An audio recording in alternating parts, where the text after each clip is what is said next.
Hello everyone, thank you for being here today. Our group would like to talk about a different example about the science communication, South Korea. Korea has evolved from communicating science to science communication.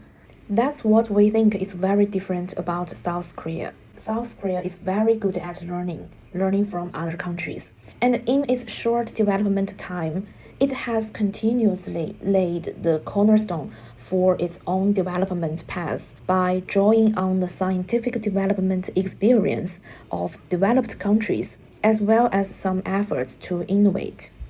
We will introduce from the following four aspects: the background of science and technology development, the earliest popular science movement, the professional development process of science communication, and the conclusion. The emphasis will be on its specialization. On July 2, 2021, the United Nations Conference on Trade and Development unanimously approved South Korea as a developed country. In fact, in 2016, South Korea's total investment in research and development accounted for 4.24% of GDP, ranking the first in the world, the number one. Even more surprising is that South Korea, which gained independence from Japanese rule just only in 1945, is the only country in the world to have fully accomplished both political democratization and advanced industrialization from a zero base after World War II.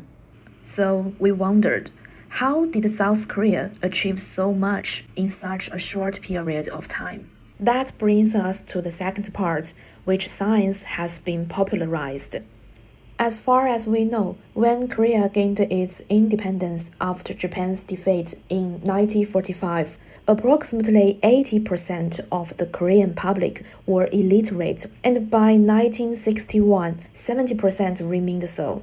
The general public had little exploratory interest in or knowledge of science, which leaving the country without any foundation for country development. There are some Korean patriots who recognized early on how important it is for the public to have access to science and technology, and they made efforts and contributions as a result. In 1999, after some national policies, the illiteracy rate in South Korea has been reduced to about 5%, and in 2024, this year, the ratio has been less than 4%.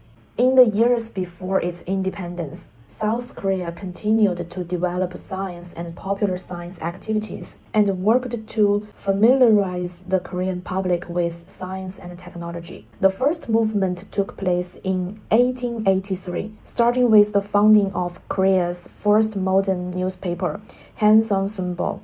The founder Piao Yongxiao was an official emissary of King Gaozhong to the Japanese government. He saw the new technologies that Korea could adopt in other advanced countries, and he wanted to introduce the civilization and the institutions of developed countries to overcome the South Korea's inequality. Then, in 1933, Kim Yong-hwan, a pioneer of Korean science and technology during Japanese colonial rule, published Korea's first science magazine, Science Jeonsong, means Science Korea. Korea's first Science Day was created in 1934. The activities of Science Day were strongly supported by Korean intellectuals at that time, which led to the establishment of the Society of Disseminating Scientific Knowledge. But under Japanese colonial rule, these activities were stopped. After independence from Japan in 1945, the Korean peninsula was plunged into deep ideological and political conflict. South Korea only had about 130 scientists, which is far from enough for the development of the country. But the number of scientific researchers in South Korea have reached more than 600,000 by 2024.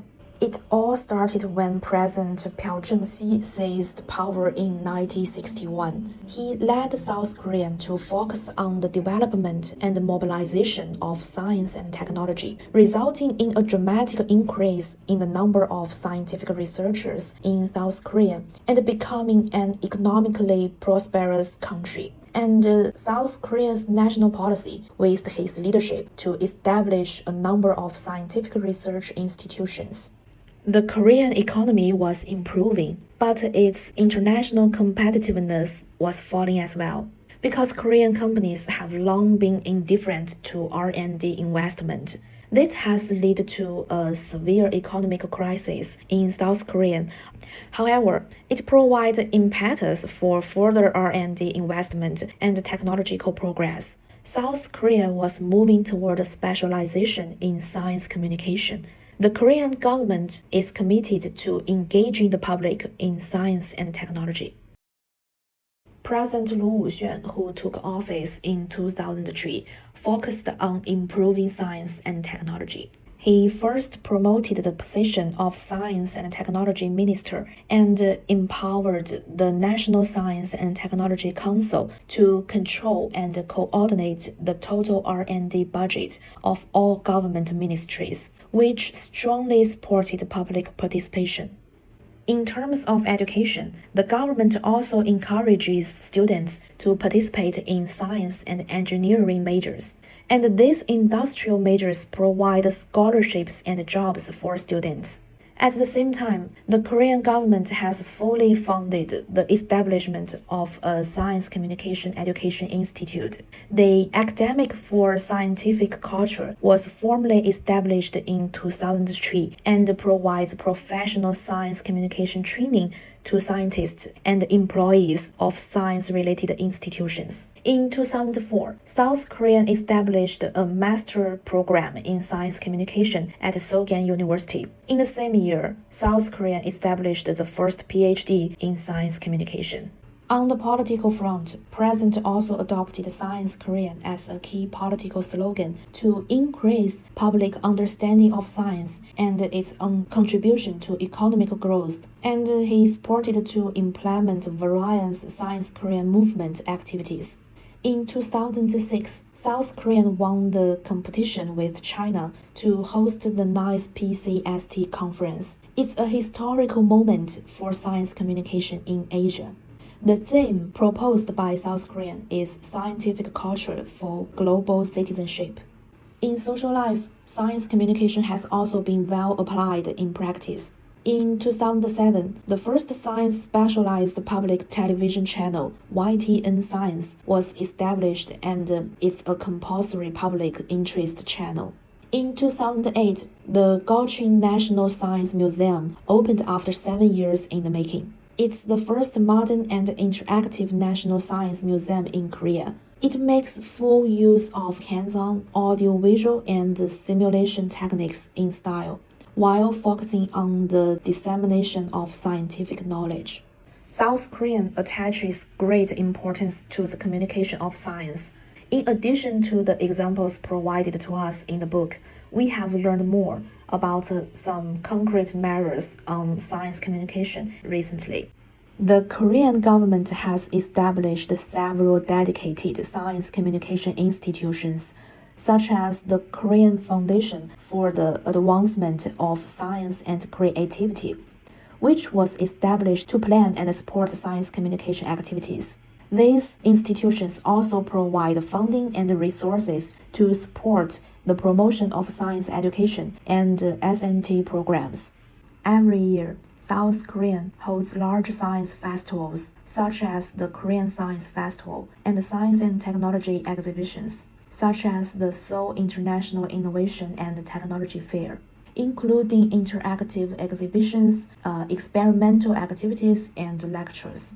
These activities are aimed at the general public, especially young people, and encourage public engagement in scientific experience and practice. South Korea's public broadcaster and government-led science websites provide popular science content, such as EBS Science Program and the National Science Portal.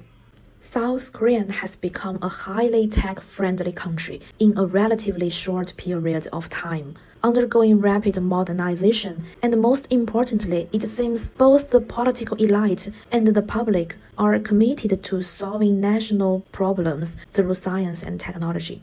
South Korea's private sector is already well developed. The government is no longer the leader of the country, but only a major actor, especially in the field of science and technology. In this different example of South Korea, we believe that science communication needs more public engagement. Science communication needs to enable people to be more engaged with the multifaceted, interdependent nature of problems. Linking science to problem-solving situations is the key to promoting public engagement. And when scientists communicate science, the public learns and develops a positive attitude toward science. That's all. Thank you.